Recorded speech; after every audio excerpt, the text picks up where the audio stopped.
Okay. Yes, I want to do a 5-year. It's time to start. It's not corporate board. It's time to start. Welcome, everybody. I'm really happy to resume our seminar series, the Classical Liberalism seminar series, and to introduce our distinguished speaker today, Nathan Cofnas. Nathan is a fellow in the Faculty of Philosophy at the University of Cambridge, where his research lies at the intersection of philosophy, biology, and ethics. So his work focuses on the methodological challenges that arise at the boundary between science and philosophy. Nathan has a unique ability to navigate complex and controversial topics with a rational data-driven approach. His publications span both philosophical and scientific journals. I believe more than 50% of his publications are in scientific journals, and he's one of those rare scholars unafraid to question societal taboos. Not to provoke, but to engage critically with the issues at hand. In a time when political correctness and censorship are asphyxiating academia, Nathan's rigorous and courageous scholarship is, I think, refreshing and important. Today, he will be discussing race and the origins of wokeism. So please join me in welcoming Nathan Cofnas.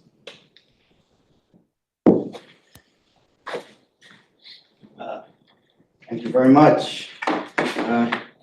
After 9 years of living in England, experiencing such nice weather, it makes me a bit uncomfortable. But nevertheless, I'm very happy to be here. Certainly. And one thing that I think I'll never get used to as somebody born in America is the idea that you can theoretically be led away in handcuffs for expressing an opinion that is sufficiently unpopular among the rulers, as is the case in the UK. But we'll see how long that lasts in this country. The first thing you'll notice before you put your finger on exactly what it is that wokeism is the ideology of the elites. Wherever you have people who are smart, educated, high-functioning, universities, leading corporations, the judicial bureaucracy, the government bureaucracy,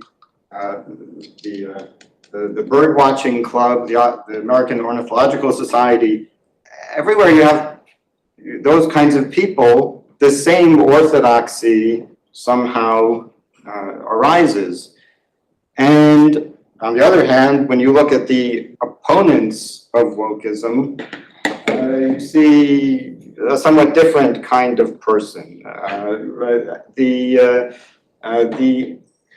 conservative establishment has its flaws are in many cases a lot more flagrant than those of the left, and this is may seem very surprising, especially to people who think that wokeism is obviously wrong. It's obviously ridiculous. So then, but why is it that it wins the competition to attract the elites? It's on the face of it a very strange phenomenon.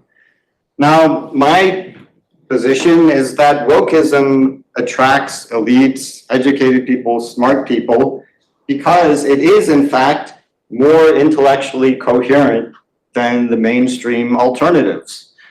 And I'm going to defend two theses. First, after I explain what wokeism is, the woke left has a crushing intelligence advantage over the right, and the only effective strategy to defeat wokeism is to find a way to turn the elites away from wokeism to alternatives, and we do that by attacking the empirical belief, which I will argue generates wokeism. I hope mainstream is an important adjective for you, because in this room, we like to think of classical liberalism as intellectually coherent and an alternative, but I guess we're not mainstream. Well, the classical liberal movement, referring to people who actually defend free speech, even for people who disagree with them, that's like 100 people. Like, who is that? That's I like, don't feel so bad that we're so. that's like FIRE in the US, a free speech union in the UK, the editors of the Journal of Controversial Ideas, the people in this room. If you can't see on video, there are only 4 people in this room. And then there are some people on Zoom. And that's basically it, right? It's not a political movement. Well, I want to challenge. There is a political movement that is intellectually coherent. Let's call it Reaganite classical conservatism. Right now, it's not ascended to the U.S. Republican Party, but it's not, the whole National Review group of people. It's in the thousands, not the dozens. Oh, well, they are a movement. Now, the question is whether, why do they fail to attract elites in serious numbers? Why are they losing the competition? Anyway, please go ahead. So that's. I don't think we want to continue this because it's Yes. not really relevant. But I will say to you that I think you're making an assumption that because a lot of these people are quiet, they support wokeism. I mean, if you speak to the top business people and everything, almost uniformly, they think wokeism is nonsense, right? But they're just quiet because it's not in their economic interests to oppose it. So why isn't it in their economic interests? Now, a big reason for that, as will come up later, is employee demand. The most valuable employees want this a corporate culture of wokeism. They want the HR department in their face, subjecting them to struggle sessions. And there have been a couple examples. Coinbase and Basecamp, for example, are the most famous examples where they tried to de-wokeify the office. And all they did was say you're not allowed to discuss politics in the office. And this was supposed to be some big pushback against wokeism. And what happened is a huge percentage of their employees quit. So if there were so many, great anti-woke employees, and then there would be some businesses that would try to compete for those people. But it just turns out that the most valuable employees tend to lean woke, tend to want this stuff, and that's a big part of what's driving it.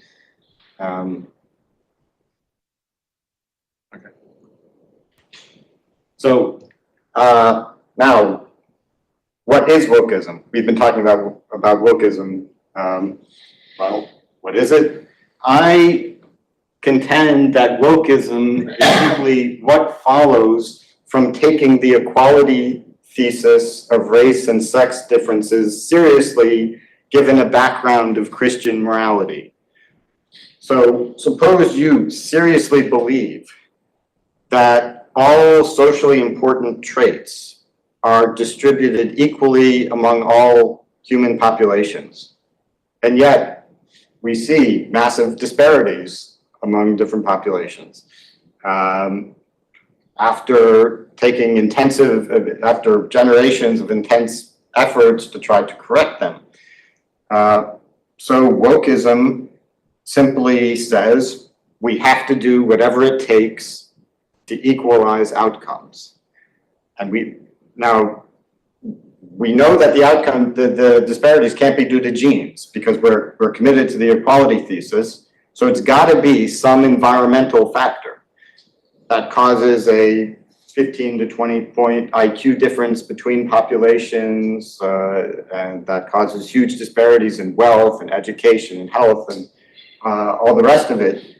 So the most reasonable explanation for these disparities, especially that would disfavor blacks vis-a-vis whites, would trace back directly or indirectly to past or present racism. And wokeism is simply refers to the increasingly intense efforts to find the environmental cause of the disparities and correct them. So the left and right accept the thesis that the genetic distribution of talent is not correlated with race, but not, so for example, Tom Sowell would emphasize social conditions and what kind of cultures you came to and exposed to as a major factor, which the left would completely disagree with, because Tom then says, this isn't discrimination in society. It's so then there are big parts of that thesis that they don't accept. And wokeism also goes far beyond racial economic disparities. It's the unicause. Climate justice, queer climate justice for Palestine is, the Greta Thunberg mantra. Sorry, I didn't fully catch the point about Thomas Sowell. So the thesis that the distribution of talent among races is nearly equal is accepted, but that means therefore anything left is from discrimination or unjust societies is not uniformly accepted. And an example is Tom Sowell, who says, yeah, blacks are plenty smart, but they inherit sort of a Scotch-Irish honor culture, from the South that has been very economically damaging to them. So now I argue that he is not really taking this seriously, at least in a way that tends to appeal to the majority of smart, educated people. And in fact, Sowell has been saying this stuff for decades, and it remains a very niche view among Hoover Institution and National Review crowd. You're left and right are. So it's, Okay. Yes, please go ahead. I mean, it's a very small, unsuccessful theory. I argue an incorrect, besides being incorrect from a scientific theory, from a scientific perspective. I've written about this Okay, in get there detail. when you get there. I'm sorry. So it might come up later in the slide, in the talk. So, quick question. So to what extent wokeism is attractive because it's coherent or because it's extremely simple as an explanation? So I feel it's a reduction, like all ideologies, right? It's powerful because it's a very simple explanation. There's the good and the evil. Yeah, it's Well, the if we compare Sowell's theory, which has many, many moving parts, I mean, to understand it in detail, the basic idea, they got the culture from Ulster and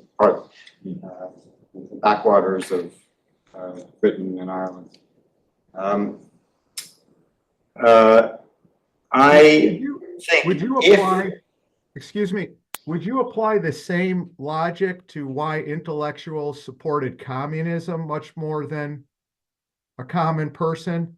In that you would say communism was more intellectually coherent than capitalism? Or is the argument differ in that respect? I think that's a completely different scenario. I mean, there were, the majority of supporters of communism, though, you would say were intellectuals, right? well, Number. I don't know. I don't know about that. I mean, many intellectuals supported it, many non-intellectuals supported it. I think the impulse that motivates communism goes back literally hundreds of thousands of years. And the nomadic foragers were essentially communists. So it's not. No, totalitarian communism of the 20th century was So not it took egalitarian foragers. it took a new form. And it is true that the people who are woke today are the children and grandchildren of people who were good communists in progressive America in the 1930s and good lefties in the 50s and 60s, and it was the anti-war and anti-nuclear, and now they're all to some extent, but even the establishment right is leaning toward wokeism in many ways. And they don't have the confidence to push back against wokeism in the way that they were against communism. It's just, and I would argue it's because the opponents of wokeism, as long as they accept the equality thesis, they don't have a strong argument. If you feel free to take 10 time to formulate your thesis, and then maybe we can resume questions. So Okay, I'll do a little more. Yeah. I agree. So- Tell a story. go ahead. So my suggestion is that wokeism is in fact more intellectually coherent.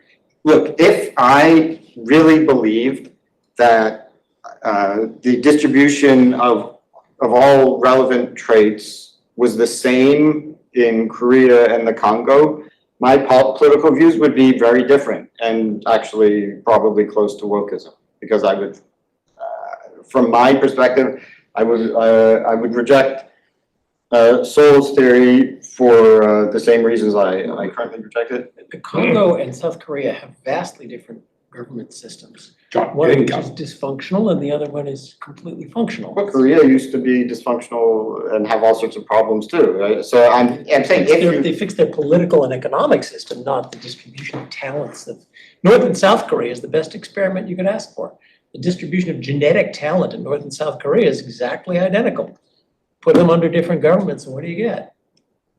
right, so I'm saying if I thought that, so the thing is, we can't do anything about North Korea for political reasons. Because No, but China is. you said a thesis that Korea versus Congo comes out to the distribution of natural talents among its people. I said, Now, North Korea versus South Korea. I said if I thought that the innate distribution of socially relevant traits was the same in South Korea and the Congo, or North Korea and the Congo, because they're probably very similar in North and South Korea.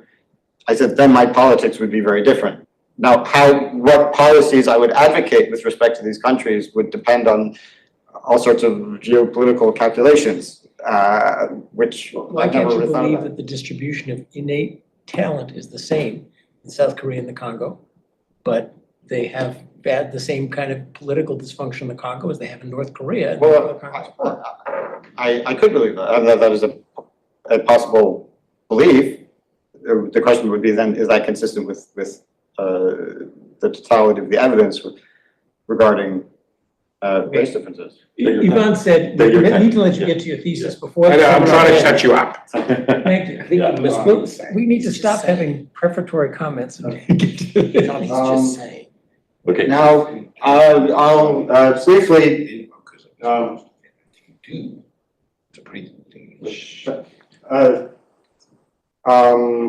address some other approaches to this question. Christopher Rufo's theory of wokeism is that it traces back to obscure ideas coming out of academia, specifically critical theory. And on his model, the critical theorists came up with their philosophical, like Herbert Marcuse, came up with the philosophical ideas about the world being divided into oppressor and oppressed, and had the idea of stirring up tension between races. And then they came up with a plan called the Long March Through the Institutions. So then they came up with a philosophy, then they came up with a plan to take over the institutions, and then they took over the institutions and imposed critical theory on us. And that's This is short, but just clarifying. Is the theory that the people who wanted to take over the institutions looked for an ideology and found it in this obscure stuff, the same way the people who wanted to take over Russia looked for an ideology and they found Marx? I don't think he addresses that specific question. Okay. He just says they came up with these ideas. They were basically crackpots on his account, and then they came up with the plan, take over the institutions. And his explanation, now, I think when you put it in such a clear, the schematic form, what I see as the problems with this account become obvious. Like, I also want to take over the institutions, but it's not that easy. I mean, and if you do take over the institutions, the explanation can't just be that, well, you wanted it. Please No. go ahead. With Richard Hanania he said, wokeism is just civil rights laws. So he says that in 1964, 1965, Congress passed the Civil Rights Act and the Voting Rights Act, which said you're not allowed to discriminate against people based on characteristics like race and sex. And then judges, and when they passed these laws, they had no intention of endorsing a quota system or anything that would discriminate against straight white men or anything like that. They just said it was just colorblind classical liberalism, treat everybody as individuals, stop discriminating against people. But judges and bureaucrats decided that disparate impact would be evidence of discrimination. And in response to this, so even if you had a colorblind system and you weren't discriminating against people, if you ended up hiring more whites or men than were in the relevant population, then this was prima facie evidence of discrimination. Now you have to prove you weren't discriminating. So to protect themselves from lawsuits, companies and universities realized that the best strategy would be to create a culture of deference to progressive ideology and to enact de facto quotas, but without admitting what they're doing. So this led to woke university, academic and corporate culture, and the de facto quota system that we have with the affirmative action. Then Eric Kaufman, a previous speaker here. All of them have been speakers. Rufa also. He refers to the minorities good, majority bad philosophy that comes out of the left liberal tradition. And then this interacted with the race taboo, which arose in the 1960s. And then the logic of the race taboo, referring to hypersensitivity toward minority races, and particularly blacks, expanded to feminists and LGBT, and basically that's what wokeism is. Now my model is we start with weird morality, Christian morality, which emphasizes the moral equality of all people and the fact that all individuals should have the same opportunity to realize their potential. And we face the empirical fact of seemingly intractable group differences, group disparities in outcome. In response to this, the elites become woke. The elites who recognize that who are intelligent, morally sensitive, recognize that this is a big problem. We have to do something about it. We have to take whatever extreme measures are necessary to correct the problem. And then woke philosophy, like critical theory, and woke law are the consequence of that. The consequence of the elites becoming woke, not the causes. So once the elites become woke, they say, okay, we need a philosophy to justify our views, and they turn to something like critical theory, critical race theory, and then they insert that into the education system, and now kids grow up being indoctrinated. And it was the same with woke law. Hanania never explains why all these judges and bureaucrats decided to interpret the colorblind law as demanding de facto quotas. And he gives many examples where judges interpreted colorblind classical liberal laws as demanding special treatment and for favored minorities and discrimination against whites and men. So woke law was imposed on us because the elites in the judicial establishment and the government bureaucracy wanted wokeism. So it was the consequence, and then the law only is reinforcing something that was already there before. It reinforces the institutionalized wokeism, but the wokeism would exist even without the law. Go ahead. So now, some people may ask why do we need to talk about this? The fact that liberals are smarter. Some conservatives find this offensive, but we really need to know, like, where nothing is going to happen is going to be successful. No political movement is going to be successful without the ability to attract the mass of intelligent people.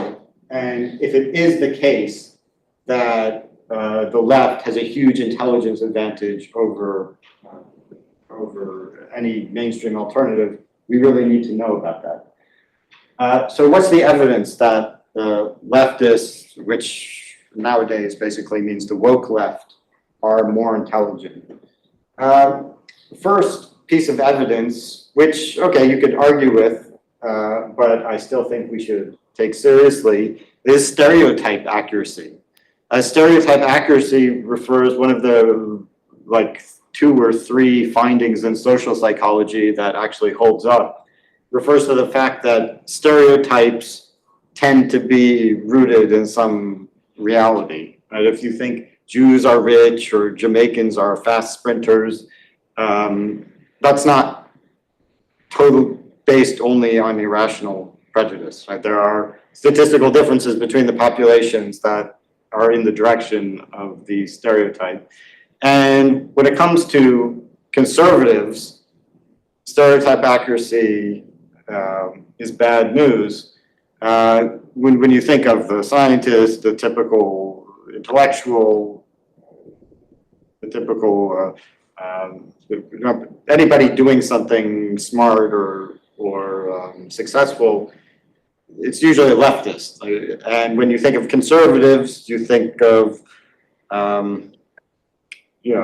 people storming the Capitol or something, whatever it is you think of, which is a below average kind of decision, thing to do. Now, there's unfortunately, no definitive study of IQ by political orientation. Noah Carl actually found that looking at the general social survey data, the GSS administers some IQ-like test, like the word sum vocabulary test. He actually found that Republicans have a slight 1 to 4 IQ point advantage over Democrats, but this is partly because the Democrats include a lot of sort of minority groups that score lower on average than whites. Emil Kierkegaard found if you restrict the analysis just to whites, extreme liberals have word sum IQs of 107, liberals 105, conservatives 101, extreme conservatives 98.5. Now, on an individual level, if we take this at face value, 8.5 point difference isn't huge. I don't think there's a huge difference between somebody with an IQ of 98.5 and 107. But on a population level, if you have a difference of this magnitude, it's going to be reflected in different cultures. The one with the higher IQ is going to be better at creating and maintaining successful functioning institutions. And of course, assuming the variance in the populations is the same, a relatively modest difference in the means implies that there'll be a lot more people in the higher IQ above 100 and a high cutoff, like 130, 140 IQ, which is where a lot of the elites are going to be disproportionately drawn from. Now, when we look at the right's ability to create and navigate institutions, the academic ranking of world universities ranks universities by entirely objective criteria, like how many publications they have in Nature and Science and how many Nobel Prizes are associated with them. 5 of the top 20 universities. Caltech, 4. What is it? Harvard, Berkeley, UCLA, Caltech. I think University of San Francisco might be there. Oh, UCSF. Well, okay, so Stanford is, the 4 of you are here, but Every single conservative on campus. in general, it's still unfortunately a left-leaning, left-leaning institution. I mean, in the top 50, there are 28. So California, obviously, a very leftist state. In the top 50, 28 American universities. 23 are in blue states. 5 are in red states. I'm considering North Carolina to be a red state just because it voted for Trump the last 2 elections. Really a swing state. UNC Chapel Hill, Duke, WashU St. Louis, UT Austin, University of Texas Southwestern Medical Center. But here, even the Texas universities, they're all in solidly blue cities, and they're all totally woke institutions, including in Texas. Probably the top university in America that has a reputation for being conservative would be Brigham Young, but even it leans left. It does, I know. Most of the faculty donations go to Democrats, and I mean, it's more balanced than the other universities, but even that, it's still basically woke. What is the best actual conservative university would be Liberty, right? Which is an evangelical school institution that's not known for doing any real research. We've got a couple right-wing think tanks, which are pretty small operations. Annual expenditures at the American Enterprise Institute are 50 million, Manhattan Institute 20 million. In a country where 35% of the population identifies as conservative, with whatever it is, 330 million people, if this is the best that the right can do, it's difficult to see why that would be the case if they're just as smart and intellectually inclined as the left. And we also see there's not much of an audience for intelligent right-wing content. I like this quote from Tucker Carlson. Let's keep dumb people and crazed partisan demagogues away from our financial system and our power grid. They can keep the sociology department, have fun. But why don't you stay away from the fundamentals that keep the country running? I did like a leftist commentator would never say something like this, because the leftists understand that it's important to have influence over idea generating institutions. But you see that for Tucker Carlson's audience, only something like that has some tangible practical use, like electricity or money, is relevant. And then the idea of studying sociological phenomena in a scientific way is literally a joke.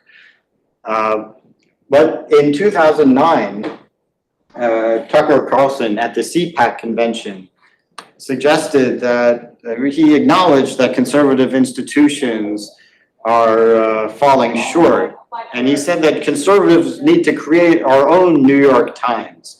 We can't just sit back and report on the stuff that liberals do. We have to, go out and get the news ourselves. Meanwhile, his audience was booing him, but he was at the time standing up to them. Okay, but then what happened 14 years later when Tucker Carlson was fired from Fox and he was trying to make it as an independent commentator? He starts talking about UFOs and Obama's gay sex conspiracy theory. He went to Russia, maybe people have seen the clip, and he went to the supermarket and he found a loaf of bread, and he smelled it in a very dramatic way and seemed to compare America unfavorably to Russia because of their bread.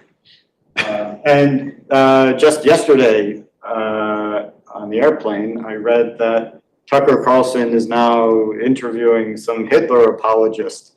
So he's going in that direction now. And it's not because Tucker Carlson is stupid. It's because this is what gets a response from the right. And because like this is what the caliber of people on the right. You could say the Wall Street Journal is the conservative New York Times, but that's, I think. Do you think that's a bit very specific to the US? It seems to me that sort of the right there in the US is very strange to me. But I don't know whether that's really a global phenomenon.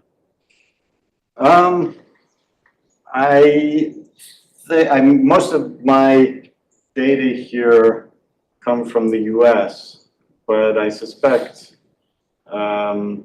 you see similar problems, like the Tory press. So the Tory party is supposed to be like the conservatives who are pushing back against wokeism. It was the Tory press that led my cancellation in the UK for talking about this stuff. Like I don't know if some people consider the Daily Mail to be Tory or to be so stupid it doesn't even have a political orientation. But they wrote a bunch of articles about me and how I'm bad and should be fired. They made up some fake quotes and attributed them to me in the headline and refused to correct them. So now everyone thinks that I said these fake quotes from the Daily Mail. The Telegraph also also wrote an article about how I need to go. And then one of the, I don't know if he's a very well-known anti-woke crusader in the UK, interviewed me for his radio show. And it was the nastiest interview that some people told me, the nastiest interview they ever saw. So he's an anti-woke guy, we gotta stand up to the wokesters and all that. And then just telling me like fake quotes and attributing to me, how could you say this fake thing, and then not knowing what he's talking about. So I think that some of this definitely exists in the UK, and I suspect other Western countries. Okay, so yeah, I don't want to exaggerate the integrity and intelligence of the left, but they fall for ridiculous hate crime hoaxes. The Jussie Smollett, the city bike Karen, where a pregnant white nurse allegedly tried to steal a bicycle from a group of young black men, which was reported as either true or a plausible story in a number of establishment newspapers. And the Russian collusion conspiracy theory, about which the New York Times wrote more than 3,000 articles, was not very impressive. But still, the right is worse than this. You can highlight the worst of the left, but it doesn't really compare to the worst of the right. Now, I say more wokeism is generated from the equality thesis against a background of Christian morality. Obviously, the empirical premise by itself doesn't inform an ideology, but it's only understood as a moral emergency in light of these moral principles about human equality and that kind of thing. Now, if you told Genghis Khan or a Roman pagan that some group wasn't achieving as much as it had to, compared to another because of environmental differences, they wouldn't care. But our minds are deeply imprinted with the idea that everyone's morally equal and support American regulatory policy, but also, Just a second, let me. Would you we- say, Sorry, I shut him down. you're muted. I muted him because I thought he was the one. Okay, we'll get back to it. Would you say that faculty at university are more secular or religious? And therefore, would you say that religion is less intellectually coherent than secularism? It seems like intellectuals are more likely to be secular, but I don't think you draw the same conclusion. Well, sorry. I refer to Christian-derived moral principles. So where the principles of moral equality come from is... Well, let's take abortion, or let's just take regular church attendance. What is regular church attendance among the faculty at Harvard compared to the top 100 names in the Boston phone book? 0. Right, it's much less. So they're less explicitly Christian, but it's a question of sharing these moral views. Isn't your position, I mean, wokeism has taken the function that religion used to have among the elites of our society. Yes, That's what I absolutely, argue. absolutely, yeah. And so They are wokeism, very religious, they just pray at a different temple. wokeism, I mean, it's very easy to find parallels between woke practices and Christian practices, right? So wokeism definitely is a substitute for Christianity, but and now if we got rid of wokeism, I think it's very possible that some other substitute would arise to fill this psychological function. But the faculty at universities reject the core religious belief of God and the Creator and Jesus and all that stuff, and they retain the moral views.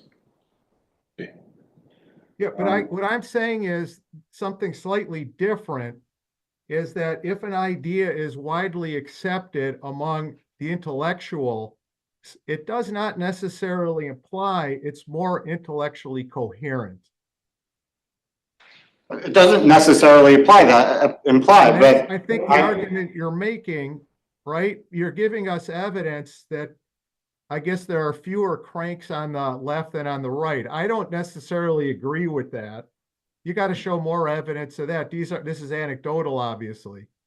Like how many people on the right versus the left believe Elvis is alive? If you give me some data like that, or how many people on the left versus the right believe the Holocaust occurred, that I'd like to see. But these anecdotes don't really help, and I don't think that you've made a sufficient argument that just because intellectuals tend to believe something, it's more intellectually coherent. Because as I think John is implying, perhaps, let's say there is a religious nature, people have a religious nature, then they might find substitutes, utopian substitutes. And the other thing I might argue is potentially this is about process. We might argue that we want everybody to flourish. And then the question is, how do we best do that? Do we do that by treating people as individuals and applying rule of law and freedom? Or do we have centralized authorities determine who wins and who loses based on the accident of their birth?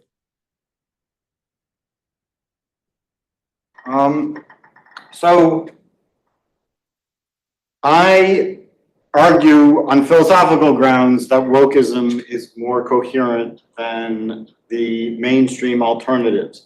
Given if you accept these moral premises, which most people do accept, and you accept the equality thesis, which is an empirical premise that traits are distributed equally among populations, philosophically, I'm saying wokeism makes more sense than the establishment right view, which is basically to either ignore the problem. So the favorite strategy among the right Go ahead. Sorry. is to just ignore the fact of racial disparities and hope nobody challenges them. Or the second strategy is they blame Democrats. They say liberals are the real racists, and the disparities are the fault of failed democratic policies, and try to turn the tables on the liberals, which of course never works. Or then the last strategy, if they're really pushed to have their backs to the wall, then they appeal to like Thomas Sowell's theory. No, I just wanted to I don't think you've refuted those. Let's just take the increase in Black traffic deaths and murders since George Floyd and the scaling back of policing. That seems to be a pretty strong empirical fact. And you would say, well, the right is arguing that left-wing policies are being destructive, and that doesn't hold any water, and I would disagree with you. Yeah, can I jump in here? I mean, I was gonna hold this thought, but thought is very similar to what Rich is saying. I mean, I'm kind of very struck by the thesis that wokeism is the most intellectually coherent notion. I can't think of any political movement or philosophy that's less intellectually coherent. All the theory, you take any two theories in wokeism and they all immediately contradict one another. There's no interest in wokeism in empirical evidence. There's no interest in trying to test any ideas. There's an unwillingness among most of the woke to even discuss or debate any of their ideas. I struggle to find any movement that's less intellectually coherent. Right. Okay, so I didn't say wokeism is the most intellectually coherent movement, because I'm saying I disagree with wokeism. So obviously, I think my view is more coherent than wokeism. I'm saying it's more coherent than the mainstream alternatives that are on offer. And I mean, are you seriously questioning my thesis that the intellectual elites tend to lean woke, whatever you think of wokeism? I mean, where are all these conservative or classical liberal elites? I mean, there's just very small number of them. I'm not questioning that. I'm questioning whether or not intellectual coherence is the driver for that, or whether a sense of superiority that's not properly rewarded by society could also be an important driver of that. Ever since, that's why I'm pointing to the biography of Henry James. If you read through that, I think, I don't want to say that typifies the intellectual, but having people who don't seem to know anything making billions of becoming billionaires while you're sitting in a Harvard English department and no one's reading any of your research, I think could be a little bit galling. And to that, I would add the politics of social pressure. That is always a central part of academia. Okay, so to clarify something important, when I say that this is what wokeism is, it's a response to the equality thesis, and given these moral premises. I'm not saying, my thesis is that what is distinctive about wokeism is a response to the equality thesis. And I'm not saying that there aren't other things going on in our society. And on an individual level, obviously, to explain individuals' behavior, you have to appeal to their psychology, the psychology of academics, the psychology of people in various positions, influences what kind of movements they gravitate to. All that stuff is important, but I'm highlighting what I contend is the most important driver of what is essentially the driver of what is distinctive about recent political movements, what we call wokeism. Now, there are other people who are, it's tribalistic impulses. There's the feminization of our institutions, which is also extremely important, which is a largely separate phenomenon from this. That even if we didn't have wokeism, we would have just simply bringing women on a large scale into our institutions would result in certain changes, such as less of an emphasis on just truth and free speech over feelings and so on. Feel free to take extra 10 minutes to continue with your presentation, and we can take questions later. I suggest that when it comes to the big problem of racial disparities, both sides of all mainstream political thinkers in the Western world at least claim that they agree with the equality thesis. They agree that everybody's identical and all groups have identical distributions of traits. And if you think that, then the fact that there are persistent disparities is a big, big problem that requires our attention. And wokesters take it seriously, and I don't see anybody else taking it that seriously. And so I think, given the assumption of equality, wokeism does make more sense. So now the solution will be to challenge the equality thesis, to acknowledge that in fact there are differences between populations. That doesn't mean that all differences are genetically determined, but in some cases you run up against the wall where you just can't do that much more to correct the disparities because it stems from something which is not anybody's fault. So the logic of wokeism, we have a 3-generation war on anti-Black racism. In fact, we have discrimination in favor of Blacks as the norm in business and academia.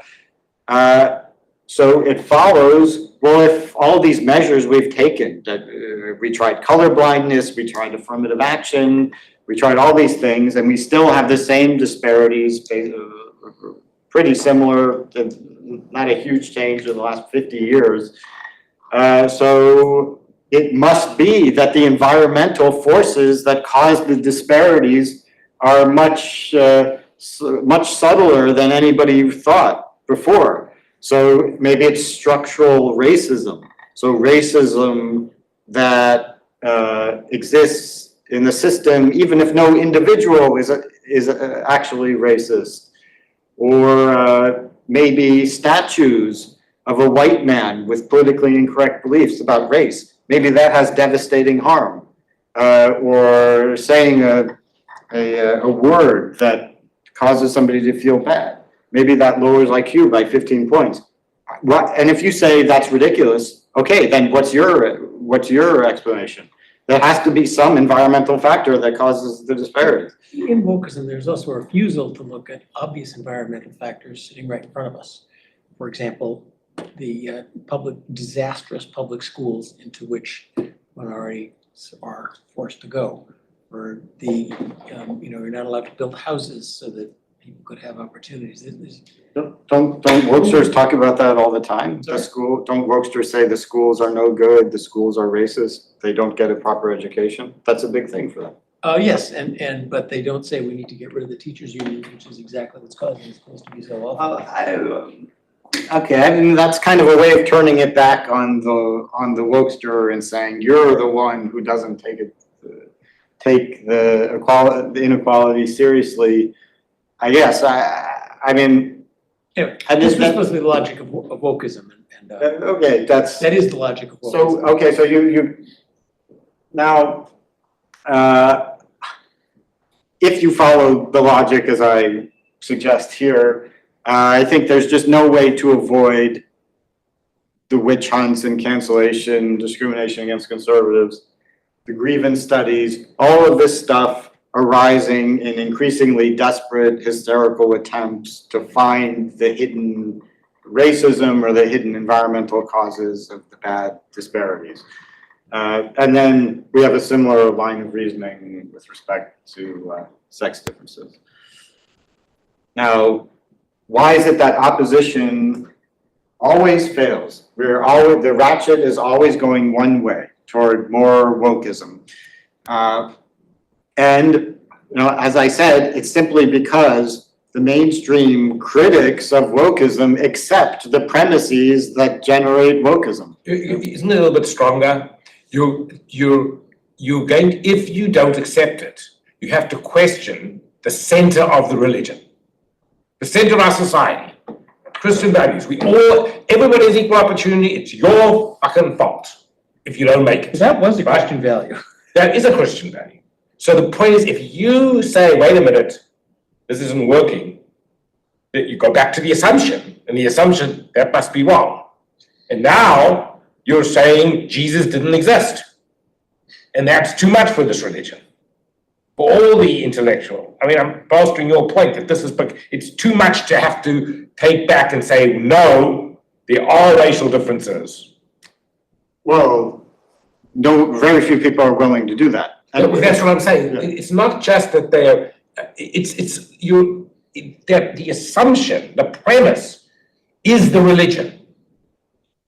You're asking them to admit Jesus doesn't exist. Or Muhammad doesn't exist, or one of these people, and no religious person's ever going to do that. So they're going to turn this up into whatever knots are required. So that, well, there's, we have pushed back against literal religions before, right? I mean, because Christianity used to have the same status. I mean, it was back in the hundreds of years ago, we couldn't have even a seminar like this about Christianity, right? Or we would all be burned at the stake, right? We would literally be murdered for that. And yet over time, so how did we defeat young earth creationism? Fundamentalist Christianity used to be the orthodoxy, and it was literally illegal to question it. So how come? And people were just as emotional about that as they are about this race stuff. So how did we defeat that? It was a process of evidence and argumentation, and there were some martyrs, some people who sacrificed themselves for the sake of what they thought was true. But in response to evidence, eventually we drifted away from that. Yeah, so when you talk about the mainstream alternative, I think you're using a bit of a straw man, because I think there is a perfectly coherent alternative to wokeism, which is also perfectly Christian, which is to accept group differences, but recognize that these differences have nothing to do with individual dignity, individual worth, right? That was a perfectly classical view, I think, and it's a perfectly coherent alternative to wokeism, in my opinion, at least. Well, there's a question, what would our world look like if it were actually colorblind? According to an internal study conducted by Harvard, if admissions were based only on academic qualifications, Blacks would be 0.67% of the undergraduate population. So if you're looking at the faculty who are drawn from the more extreme right-hand tail of the bell curve, we're talking about a very small number.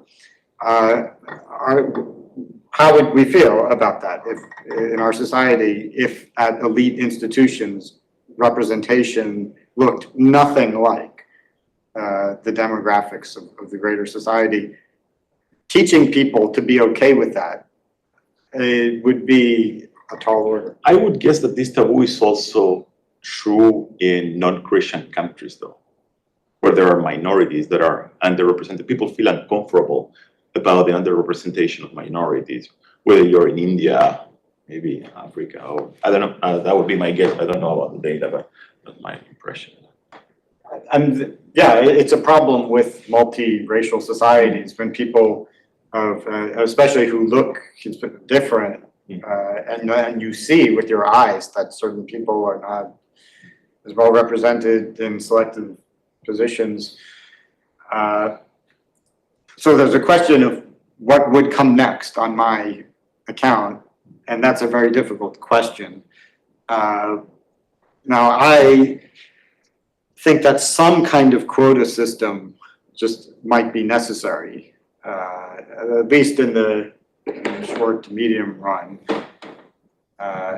to just say, yeah, we're just gonna clear out certain groups from these positions would be very tough for people to take. The big point of resistance here, and you should get to your main point before we're totally over, but the big point of resistance here is your claim that the equality thesis inevitably implies wokeism, and therefore the equality thesis must be wrong. And I think there's a lot of resistance in the room to that logical proposition, in part because what are you talking about the equality thesis? Is it the genetic distribution of talent at birth? Does it include the social and cultural things that produce at age 18 high IQ tests among Asian immigrants to the US? Does it include choices? When you're talking about gender, not many women choose to become oil drillers. Well, even if they have this, actually women have higher IQs than men, but you look around at who's on oil rigs, there's not many women. Well, women are choices like that part of the equality thesis. So we should let you go on to what you're actually saying, but I just wanna, the idea that the equality thesis, whatever it means, and contrasted with the difference in group outcomes, economic outcomes, inevitably means wokeism is correct.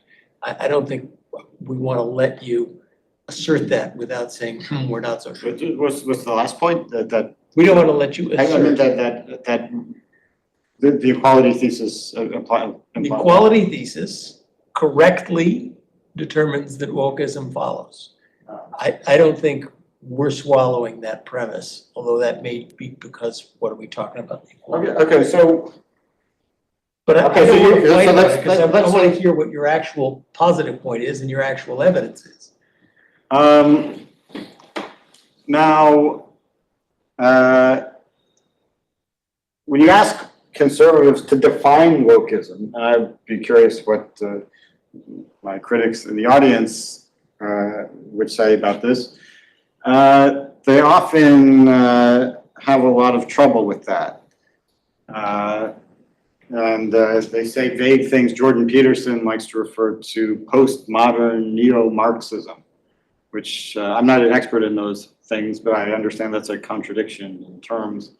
But also people refer to, just make very vague or even ridiculous statements that would never be accepted by the wokesters themselves. There's a recent National Review article titled, "It's Not Hard to Define Wokeness If You're Honest," and lists 5 core elements, including woke ideology obsesses over hierarchies among identity groups. Woke ideology aims to be constantly evolving rather than a fixed doctrine. It's completely meaningless. Now, why is it that critics of wokeism have such a hard time saying what it is? I say it's because if they were to explain what wokeism really is, then it would be obvious that the critic is not actually following his own belief to their logical conclusion, which is that you think everyone's the same, there are these persistent disparities, the most plausible explanation for the disparities traces back either to current racism or the legacy of past racism, but whatever it is, we have to do something about it, and the conservative or critic can't say that because then he would have to admit that he doesn't want to do whatever it takes to correct the disparities, and I think that wouldn't. No, that's not, what he can't do is admit that there are racial differences. That's what I thought you wanted to say. Well, as long as, I'm talking about the mainstream conservative who can't say that, who refuses to say that there are natural It's okay, inequalities. yeah. I will say it, but But the only way they can get out is to say, look, these are the racial differences, right? so that's, yeah, the only thing that they can do. So, I mean, as I said before, I mean, there are other things going on in our society, like gender theory, safetyism. I think these are largely separate phenomena from the core element of wokeism. If you could imagine gender theory turns out to be a fad, let's say in 5-10 years, a bunch of people detransition or something, and they say that they were victimized by gender ideology, and there's a big backlash against it. I'm not saying that is likely to happen, but it could happen. And if it did, but we were still obsessed with racial disparities, we would still have wokeism in a recognizable form. Whereas if we kept the gender stuff, but we admitted that there are natural differences between populations, then I don't think that would be wokeism anymore. Like, we'd have to say wokeism is over. Now, the premise that motivates wokeism has a very long history, going back to the very beginning of liberalism. The father of liberalism and also blank slatism, John Locke, said in 1690 that if we'd been born in South Africa, our thoughts and notions would be just like the natives. If the Virginia king had been educated in England, he would be just as knowing a divine, whatever that means, and as good a mathematician as any in it. John Stuart Mill, father of classical liberalism, was not an entirely clear statement, but he was clearly bothered by the idea of attributing differences between populations to natural differences. Alfred Russel Wallace, co-discoverer of the principle of natural selection, was a socialist, also attracted to the idea of psychological equality. So it goes back a long time. It didn't really start to become an orthodoxy among the leftist intellectual establishment until maybe the 1880s, early 20th century. And then, of course, World War II and the Nazi behavior of the Nazis gave a bad name to anything done under the heading of race science. This is quite unfair to the science, because the Nazis were not their science of anthropology and race was completely bogus. They didn't even believe in Darwin, contrary to popular belief. They believed in some bizarre creation story called world ice theory. And they're very clear that they didn't believe in evolution by natural selection. They just made things up to suit their purposes. They were against IQ tests. The Nazi psychologists thought that IQ tests were a tool of world Jewry to solidify its hegemony, in their words. So there's nothing scientific about it, but people associated race science and the idea of race differences with Nazism, and that gave the moral high ground to those who wanted to say that such differences are impossible. Now,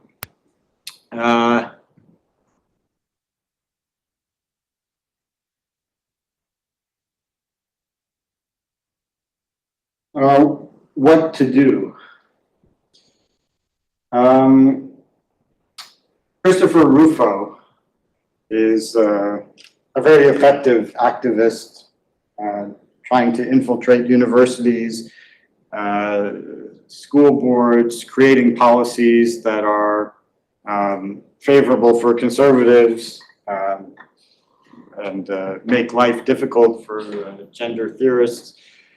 Those are all desirable things to do from my perspective, but it's just not going to, it's not going to work without also bringing a critical mass of elites to the anti-woke side.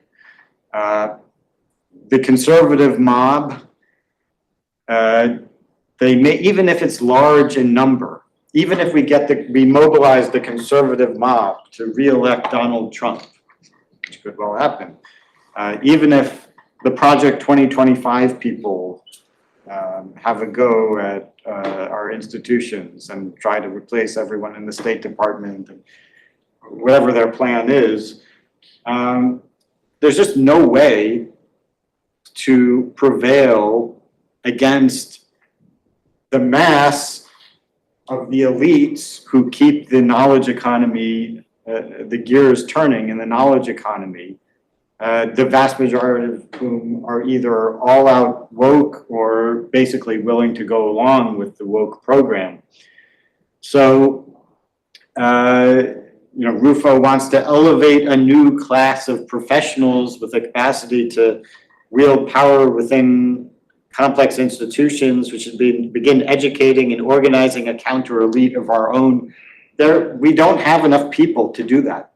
There aren't enough elites on the anti-woke side. It's not clear that we have enough, anti-woke academics to even staff a single large university. So the only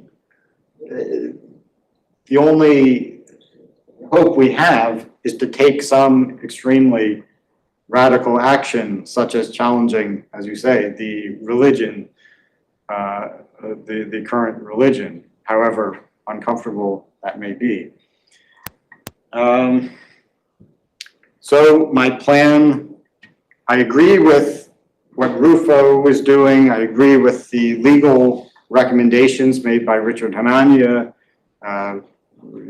using the power of the presidency to issue executive orders banning affirmative action and that sort of thing. But without changing the culture of the elites, it's not going to work.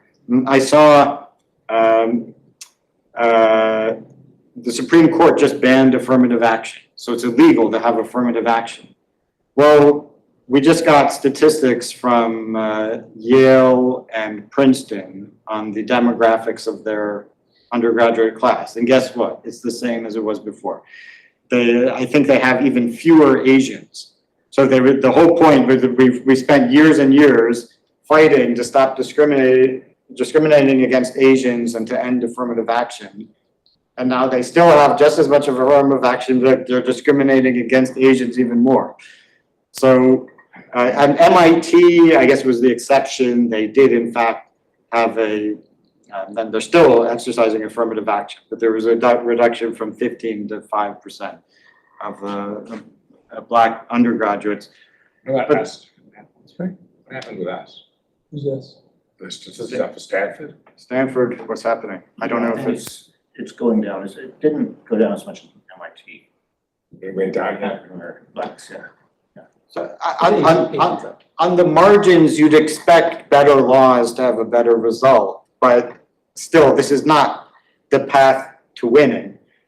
It's part of the path. It should be part of a successful plan, but the key is attacking wokeism at the root. Now this is a very important point. Yvonne and I were talking about this before. What about the idea that wokeism is already on the wane anyway? So we just have to, people are getting tired of it. We just have to sit, it'll play itself out, it's a fad. It was a 2020 thing, but it's lost its energy. Yeah, this is really not supported by data. Now, it's true, not as many people are being fired every year as they were in 2020 to 2022. But that's because we already fired everyone and replaced them with loyalists to woke orthodoxy. So there's almost no one left to fire. And we've lost some of the emotional intensity of 2020. But yeah, obviously, we can't sustain that level of hysteria forever. So wait, But- if Trump wins, they'll be back. It'll be like. Yeah, it's anyway. It's still there, and He loses too. we most importantly we've lost the young generation. There's a huge split in woke attitudes among people over 55, even between millennials and Zoomers. The Zoomers are way worse than millennials. This comes from Eric Cofman's book, The Third Awakening. In the UK, you asked, should J.K. Rowling be dropped by publishers? Jeff wants to ask a question if you want to take it now. Go ahead.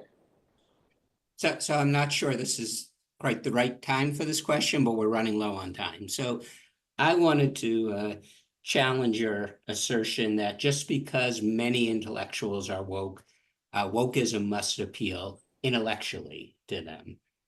People follow incentives, including intellectuals.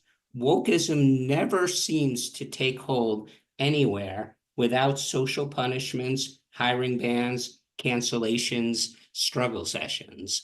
It's not that wokeism is appealing intellectually to most. But who is imposing all that stuff? Where does that stuff come from? Where does the pressure come from? The small group. minority of true woke believers impose that, and they're more willing to impose such social punishments and cancellations, or they're willing to do so when others are not.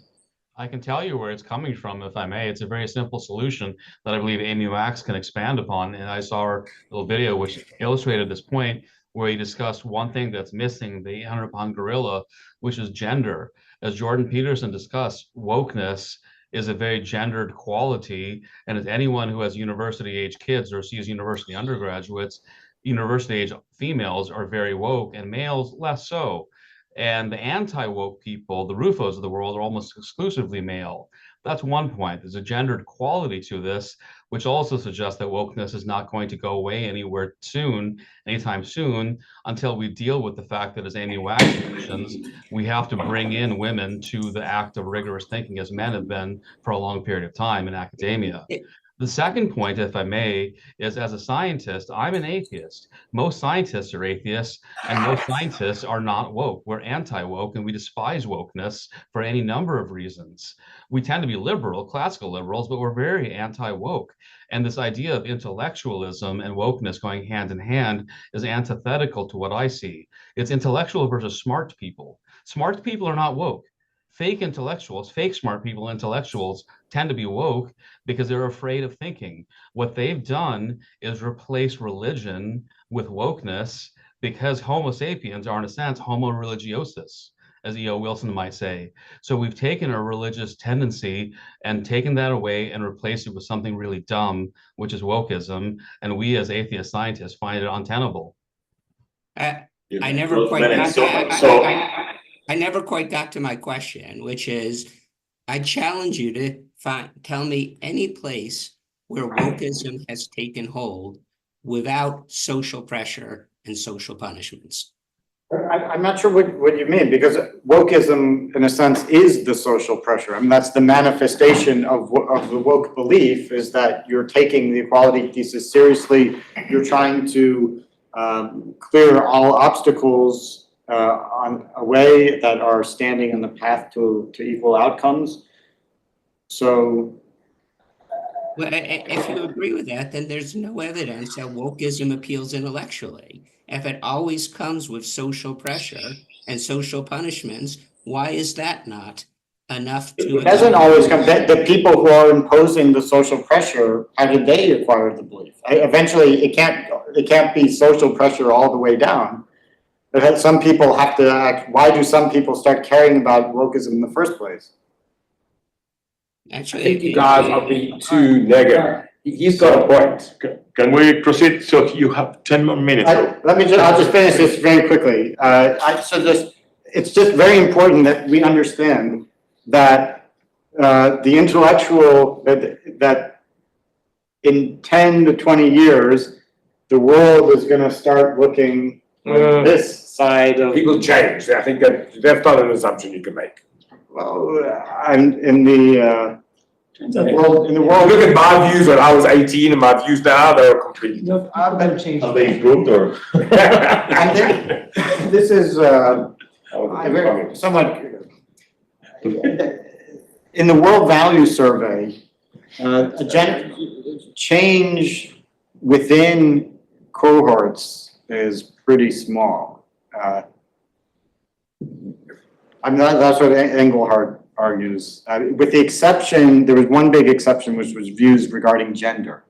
So in that case, people did change their views about like homosexuality and trans in the last few decades. But in general, values are usually crystallized, around 18. That's my understanding. Now, in fact, I do hold out hope that there's going to be change, but I think there needs to be a revolution for that, an intellectual revolution. If we don't take radical action, society is going to start looking like this. Was Google right to fire James Damore? US and the UK. 2/3 of Zoomers say yes. Just like a quarter to a third of people over 55 say yes. This is among academics in the US and the UK.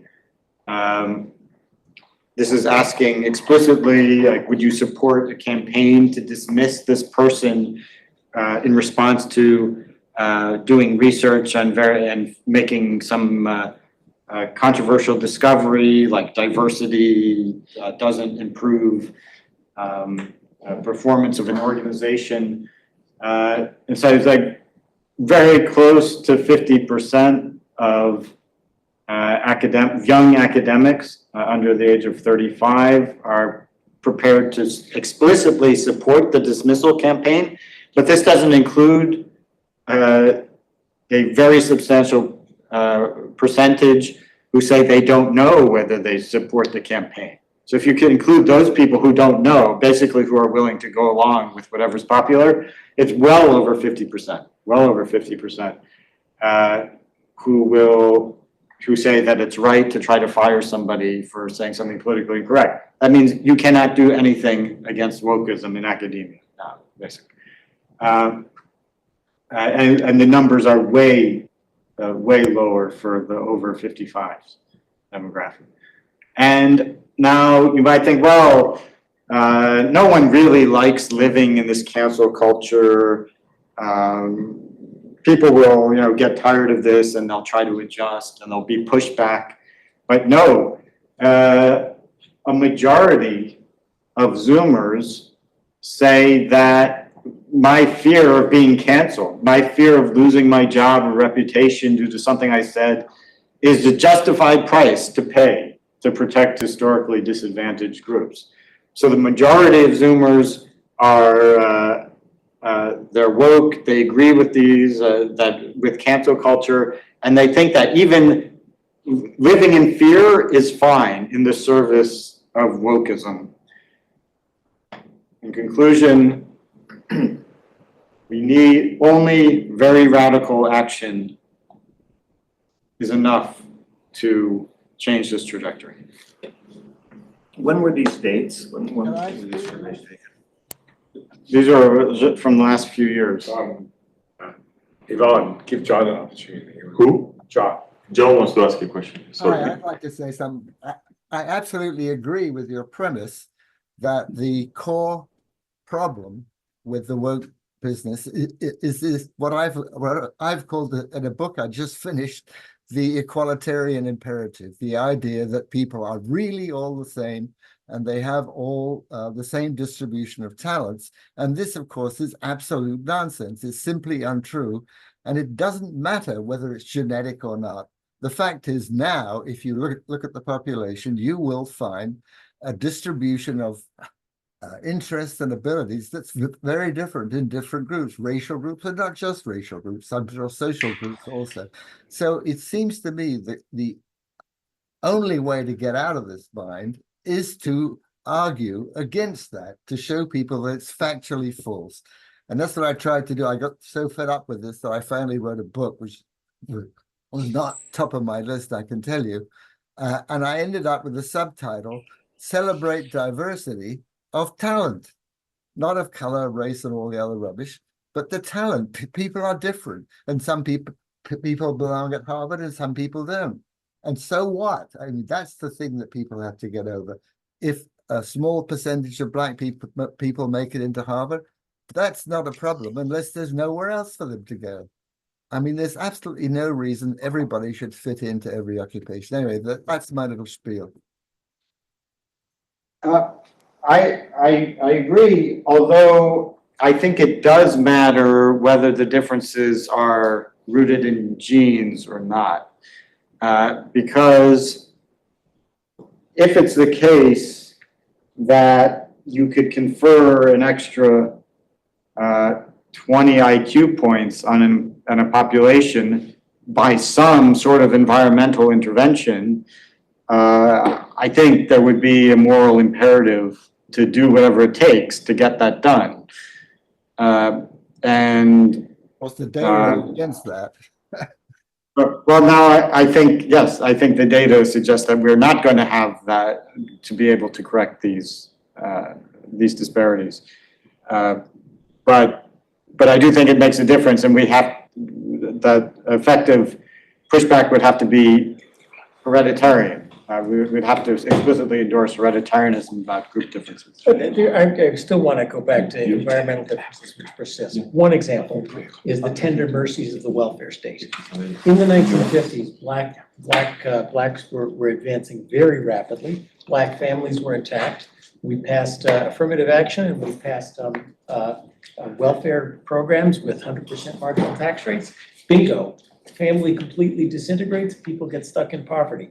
There's nothing genetically changed about people from the late 1950s when they were doing much better to now. Well, a point to make about that is the same laws apply to all members of all race. And then, in fact, there was Fishtown is starting to catch on just as bad. So under any legal or environmental conditions, it seems we tend to find certain patterns of racial disparities, with East Asians on one end of the extreme, then whites and blacks.